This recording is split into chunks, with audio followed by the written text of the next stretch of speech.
আল্লাহ একদিন আজরাইলকে জিজ্ঞেস করলেন, হে আজরাইল, বনি আদমের রূহগুলো তুমি কবজ করেছো, দায়িত্ব তোমার। হে আজরাইল, তুমি আমারে জানাও না ওই বনি আদমের মধ্যে কোন কোন রূহ কবজ করতে তোমার অনেক কষ্ট হয়েছিল? আজরাইল জানায়া দেয়, হে ও দয়ার মালিক, বনি আদমের মধ্যে 2টা রূহ কবজ করতে আমার অনেক কষ্ট হয়েছে। কোন 2টা রূহ? বলে 1 নম্বরে এক আল্লাহর বান্দি মহিলা, বিশাল এক সমুদ্র, সমুদ্রের মধ্যে জাহাজটা প্লাবনের মধ্যে পড়িয়া যখনই ডুবিয়া যাবে, ওই হালাতে সবাই ডুবিয়া গেল। এক প্রেগনেন্ট মহিলা, গর্ভবতী মহিলা কাঠের মধ্যে বসা, একটু পরেই এই মহিলা একটা বাচ্চা প্রসব করবে। তোমার কুদরতের কারিশমা, ওই কাঠের উপরেই আল্লাহর বান্দির একটু পরে প্রসব হয়ে গেল। সন্তানটা দুনিয়ার মধ্যে ওই কাস্তের উপরে যখন দুনিয়াতে আসলো, তখনই তোমার অর্ডার হয়ে গেল, হে আজরাইল, যাও এই বান্দির রূহটাকে কবজ করে তুমি নিয়ে চলে আসো। আমি যখন ওই কাঠের উপরে ঝুলন্ত ওই মহিলার রূহটাকে কবজ করার জন্য যখন আমি চলে গেলাম, আমার মনের মধ্যে অনেক কষ্ট ওই সময়ে লেগেছিল। কারণ কি আল্লাহ জানেন না? কারণ হলো এই কাঠের মধ্যে যে এই বান্দি সন্তানটা, ওই সন্তানের কি উপায় হবে? কই যাবে? কারণ দুনিয়াতে তার মা থাকবে না।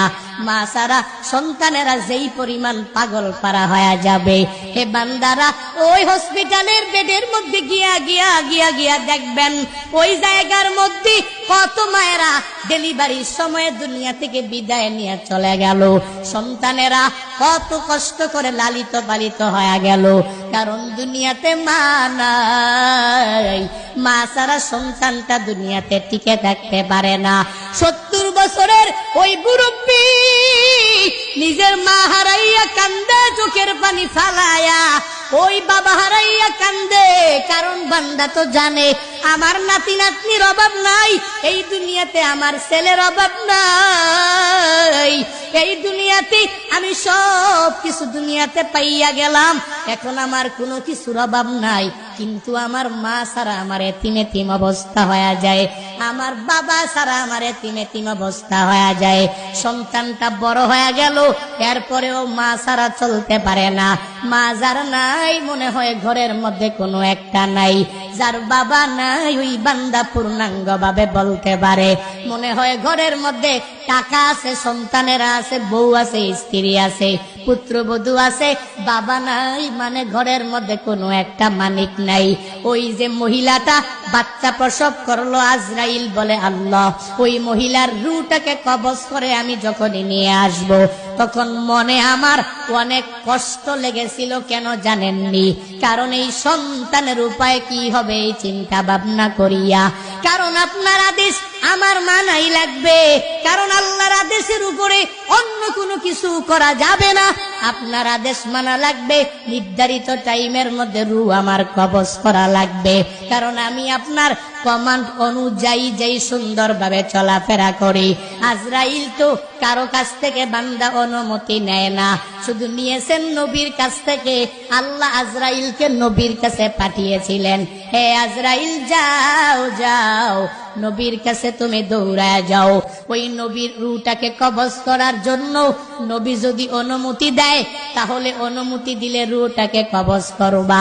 নবী যদি অনুমতি না দেয়, রূহটা কবজ করা তোমার পক্ষে সম্ভব হবে না। ওই নবী কেমন নবী পেয়েছো?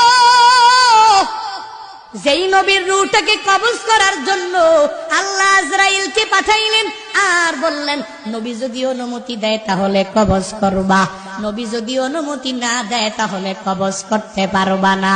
আজরাইল নবীর কাছে আসলেন, আয়েশা বললেন, হ্যাঁ নবী আমার, আল্লাহ পাঠিয়েছেন, যদি অনুমতি দেন রূহটাকে কবজ করে আমি নিয়ে যাব, যদি অনুমতি না দেন আমি কবজ করব না। নবী আমার বলেন, অনুমতি দিব না, আল্লাহর কাছে আমার একটা কথা বাকি রইল, হে আজরাইল, আইনা আখি জিবরাইল, আমার ভাই জিবরাইল কই, তুমি আমারে জানায়া দাও। যখন আজরাইলকে বলা হলো, আজরাইল বলে, জিবরাইল ফিস সামাইল উলা, প্রথম আসমানের মধ্যে জিবরাইল বলে, যাও যাও ওই জিবরাইলকে যা খবর দাও আমার কাছে আসতে বলো, আমি জিবরাইলের কাছে একটা কথা বলবো, এটা রবের কাছে নিয়ে সে পৌঁছায়া দিবে। আজরাইল জিবরাইলের কাছে চলে গেলেন। এবার জিবরাইল যখন রহমাতুল লিল আলামিনের দরবারে চলে আসলেন, নবী চোখের পানি ফালাইয়া কাঁদে। এই দেখে জিবরাইল ও চোখের পানি ফালাইয়া যখন কাঁদে, নবী আমার ডেকে বলে, হে ভাই জিবরাইল, তুমি কেন চোখের পানি ফালাইয়া কান্না করো, বুঝলাম না। জিবরাইল বলে, নবী আপনি কেন কান্না করেন আমি বুঝি না, আপনি তো আল্লাহর বড় প্রিয়, ওই রবের দরবারে মুলাকাতে চলে যাবেন, আপনার কান্না করার কোনো দরকার নাই, কোনো প্রয়োজন নাই, আপনি কান্না করেন কেন? যখন জিবরাইল নবীকে জানায়া দেয়, নবী আপনার তো কান্না করার কোনো প্রয়োজনই নাই, ওই রবের মুলাকাতে যাবেন, ওই রবের সাক্ষাতে আপনি চলে যাবেন, তাহলে কান্না তো আপনার দ্বারা মানায় না গো নবী আমার। যখন নবীকে এই কথা বললেন, নবী বললেন, আমি কেন কান্দি পরে বলবো। হ্যাঁ জিবরাইল, হ্যাঁ আমার ভাই, আপনি কেন কান্না করেন আমি বুঝলাম না। জিবরাইল দেখে বলে, পয়গম্বর, আমি আপনার কাছে একবার, দুইবার, তিনবার, পাঁচবার ওহী নিয়ে আসছি, ব্যাপারটা এমন না। আল্লাহ আমারে নিযুক্ত করেছেন 1,24,000 পয়গম্বর, এই সব পয়গম্বরের কাছে ওহী নিয়ে আসার দায়িত্ব আমার। আমি সবার কাছে অনেকবার আসি নাই, কারো কাছে 10 বার, কারো কাছে 20 বার, কারো কাছে 50 বার, কারো কাছে 100 বার, কারো কাছে 200-300 বার আমি ওহী নিয়ে আসলাম। কিন্তু হে নবী, আমি আপনার কাছে যে আসলাম, আপনার কাছে আসছি একবার না, দুইবার না, 500 বার, 1000 বার, 2000 বার নয়। আমি জিবরাইল হইয়া আমার মাওলার পক্ষ থেকে ওহী নিয়া আপনার কাছে আমি এসেছি 24,000 বার। আরো জোরে কন্যা সুবহানাল্লাহ। জিবরাইলের জন্য বলে, হে নবী, এজন্যই আপনার দেখে আমার বড় মায়া লাগে, আমি আপনার কাছে আর আসতে পারবো না, এই চিন্তা নিয়ে আমি চোখের পানি ফালায়া কান্দি, কারণ আল্লাহ আপনারে উঠায় নিয়ে যাবে, এজন্য আমি কান্দি। এবার জিবরাইল বলে, হে নবী আপনি কান্না করেন কেন আমার বুঝে হয় না। নবী আমার বলেন, হে জিবরাইল, আমি কেন কান্না করি জানো জানো জানো, আমি তো আমার রবের মুলাকাতে চলে যাব, কিন্তু এই দুনিয়ার মধ্যে আমার যে উম্মতেরা থাকবে, ওই উম্মতেরা আমার জন্য বড় পাগল, এই উম্মতেরা মদিনার জন্য অনেক বড় পাগল পারা, আমি নবীর জন্য অনেক বড় পাগল পারা। আমার এই উম্মতের উপায়টা কি হবে? রবের কাছে যাও আর আল্লাহর কাছে গিয়া জানাইয়া দাও, আল্লাহ যতক্ষণ পর্যন্ত আমার উম্মতের দায়িত্ব না নিবে, আমি ততক্ষণ পর্যন্ত রূহ কবজ করার অনুমতি দিব না। জিবরাইল চলে গেলেন, মাওলার দরবারে যাইয়া আল্লাহর কাছে বললেন, ও মালিক, আপনার পয়গম্বর রূহ কবজ করার জন্য অনুমতি দেয় না।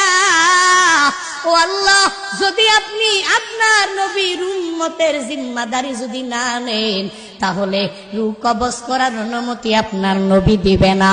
যখন এই কথা বলল, এই কথা বলার পরে আল্লাহ বলেন, হে জিবরাইল, যাও যাও আমার নবীর কাছে চলে যাও, ওই নবীর কাছে গিয়া তুমি জানায়া দাও, ওই নবী দুনিয়াতে জীবিত থাকা অবস্থায় উম্মতের জন্য নবী এত বড় পাগল পারা, ওই উম্মতের জন্য নবী দায়িত্ব নিয়ে নিল, নবীকে আমি আল্লাহ উঠে নিয়ে যাব, আজরাইল রূহটাকে কবজ করার পর থেকে কিয়ামত পর্যন্ত আমি আল্লাহ আমার নবীর উম্মতের দায়িত্ব আমি নিজেই নিয়ে নিলাম।